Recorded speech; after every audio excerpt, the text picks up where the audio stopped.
શહેરમાં અથવા લાઇન્સ ખાતે આવેલ વનિતા વિશ્રામ સંચાલિત શ્રીમતી પીડી વિદ્યાકુંજ અંગ્રેજી માધ્યમમાં બેટી બચાવો બેટી પઢાવો કાર્યક્રમનું આયોજન કરવામાં આવ્યું હતું। પ્રિન્સી પ્રજાપતિ જે ફક્ત 10 વર્ષની ઉંમરની છે, જેઓએ વનિતા વિશ્રામ શાળામાં જ પાયાનું ભણતર કર્યું હતું।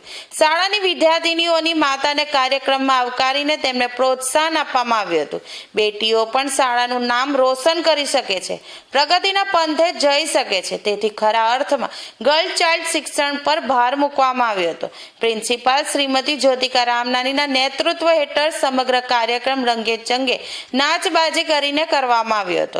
તેમણે ગર્લ ચાઇલ્ડના હાયર એજ્યુકેશન પર ખૂબ જ ભાર આપ્યો હતો।